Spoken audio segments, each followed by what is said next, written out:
Penalty Group 1 gram and 4 grams on April 18, 2022 for a term of 5 years. Yes, ma'am. All right. State. Yes, Your Honor. Actually, Your Honor, on violation condition number 1, on the June 9, 2022, the state would like to orderly amend it, striking the language W/I-D-E-L,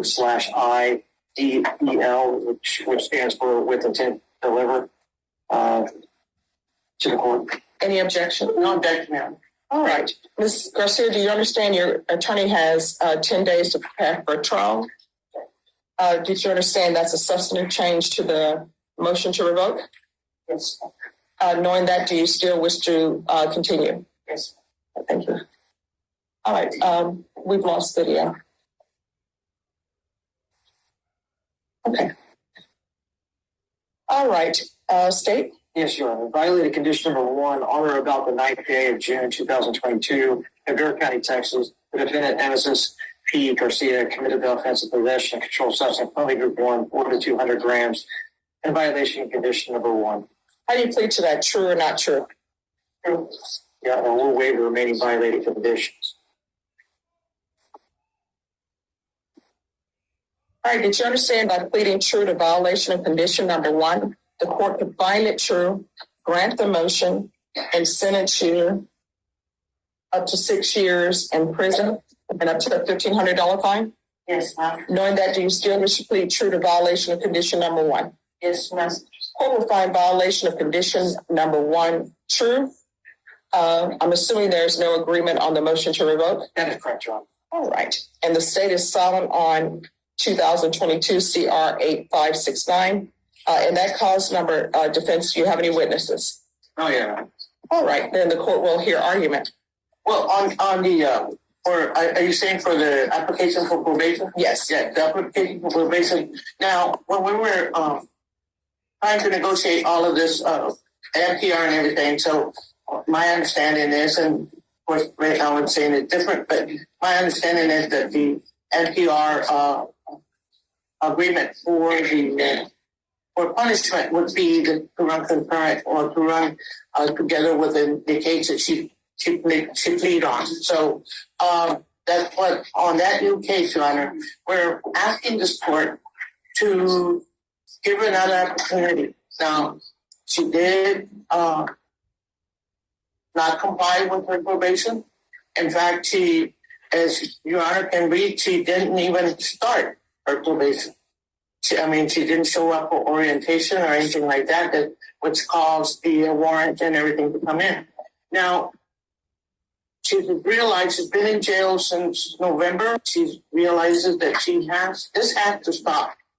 And she picked up a new case. It doesn't get any better, it just gets worse as you go along. However, I'm asking this court to give her another opportunity. And why should you give her another opportunity on probation is because I think that she realizes that this has to stop. She had a death in the family of her grandmother last year. That was her mother figure. She lost a brother who also contributed to her mental state, which made her do bad judgment. So we're asking the court to give her the opportunity to go on probation, do things right, go back to, she's got 5 daughters to go on to, which are in the hands of their family. She has a father that is there, that is willing to support her, and she also has a job that's waiting for her is when she gets out. So we're asking the court to give her the opportunity. It's a second opportunity. I know that the facts in her case don't warrant it, but we're asking the court to do so. I had long conversations with Ms. Garcia, and I can tell the difference in attitude as to what she has to do in order to continue on with her life. Now, the CAP evaluations are recommending SAP, and SAP right now is, I know it's a long waiting list, and it'll be maybe a year, a few months before she goes to SAP. but we're asking the court to follow the other alternative, which is the outpatient treatment, and put as many requirements on her for her probation to do the outpatient treatment. That way she can go to work, she can go take care of her children, and she can prove to this court that she, and I'm not saying she learned her lesson, I'm just saying she had learned that she has to stop. That's the only words I can come up with. She has to stop. She has to grow up and be there, a parent for her children. And I'm asking the court for probation. All right. So anything you wish to say, Ms. Garcia? All right, you're going to raise your right hand. Do you solemnly swear or affirm the testimony you give will be the truth and nothing but the truth, so help you God? You can lower your hand. You're going to have to make sure you keep your voice up. State your name for the record. Amidas Garcia. All right. What would you like to say? That I apologize that I was in the wrong, that I used an excuse when it's not an excuse, and I acknowledge that now. I'm not saying that, oh, no, that's the time. No, I know that I have to do what I need to, and I do have 5 daughters, 9, 8, 7, 6, and 5. And I need to be there for them. I do have a job lined up. I do have support from family, and it's time to go on with my life and to carry on and do what I need to do as a woman, as a mother, and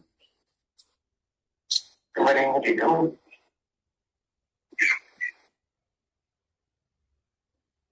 All right.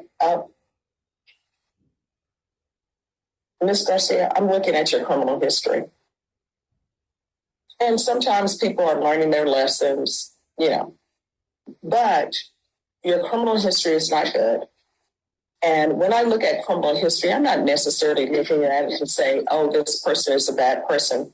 I'm looking at it to see, has there been any type of intervention? Has somebody learned their lesson?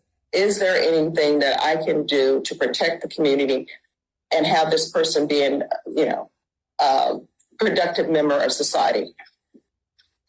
And